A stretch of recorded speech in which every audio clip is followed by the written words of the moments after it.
Paano mag-upload sa ating Facebook page? So, punta lang tayo dito sa Facebook apps, hindi sa Facebook Lite. Sa Facebook app, guys. So, punta tayo dito. Punta natin tong tatlong guhit na nakahiga sa ating profile. Punta tayo sa dashboard, professional dashboard. Scroll natin pababa, Inspiration Hub.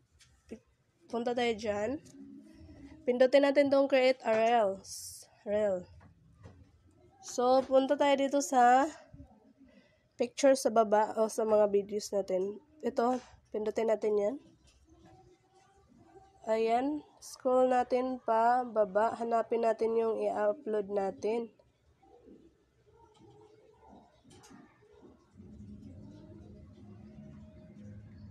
So,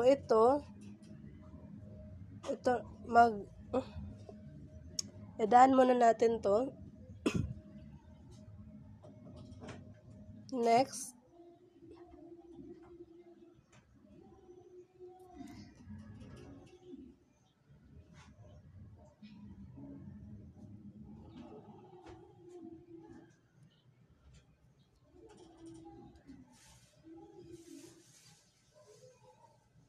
Lagyan lang natin siya ng caption.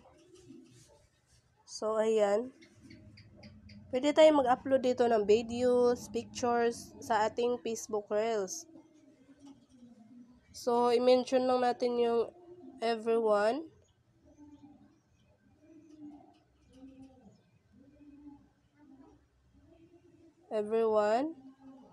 Followers, friends, wala pala friends, highlights,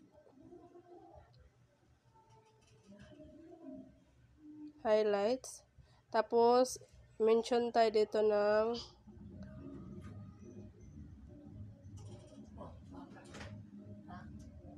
ganyan. So, share now. Mag-upload ulit tayo ng video.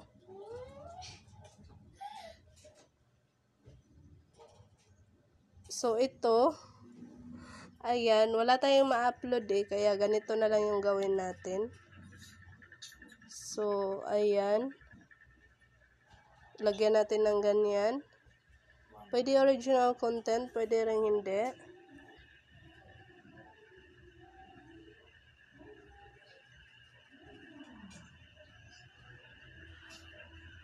Lagyan na natin ng ganyan.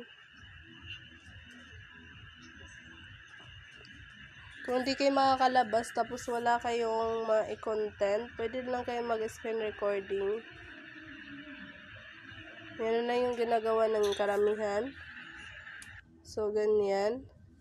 Idaan natin. Mention lang tayo dito ng friends, followers, highlights,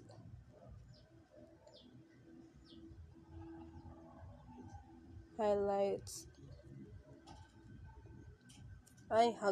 na to. Highlights, everyone. Tapos, dito na tags. Ayan, mag-tags tayo.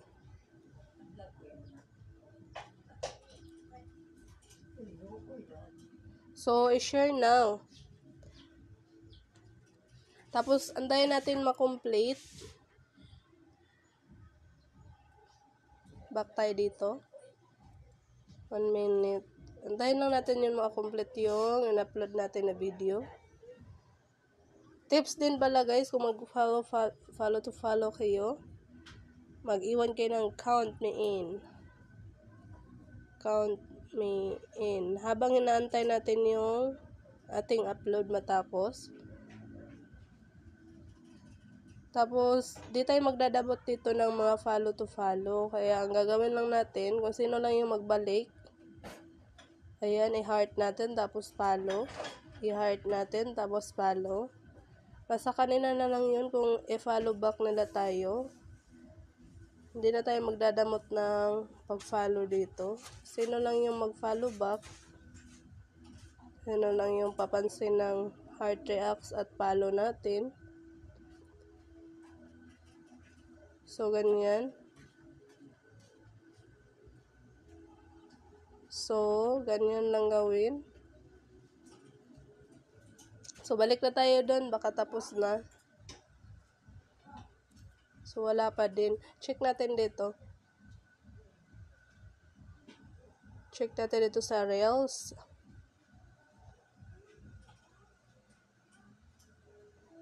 Ayan, wala pa din siya yung video na in-upload natin.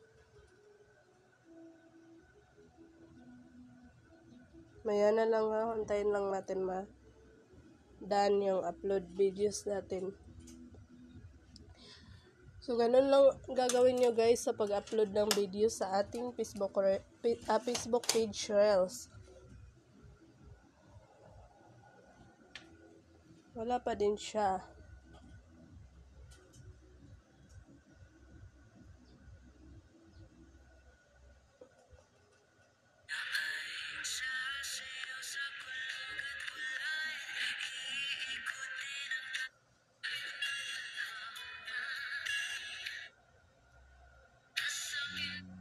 Naku, lagot guys, baka maka-copyright tayo dito sa music. I-mute na lang natin yun mamaya. Dapat pala hindi ako nag-scroll.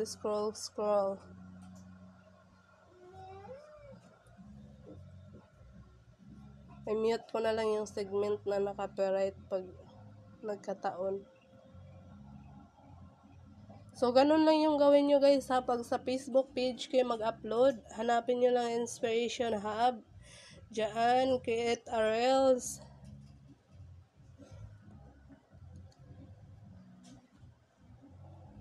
Mag-create a Reels lang kayo guys. So, ganun lang yung gagawin nyo. I-back na natin.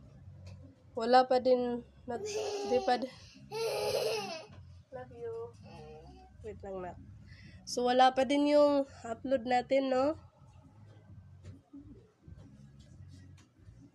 Ang tagal naman matapos ng in-upload natin.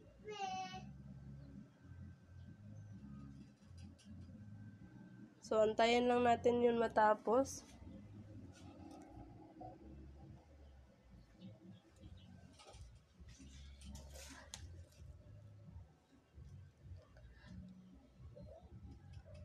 Wala pa rin siya na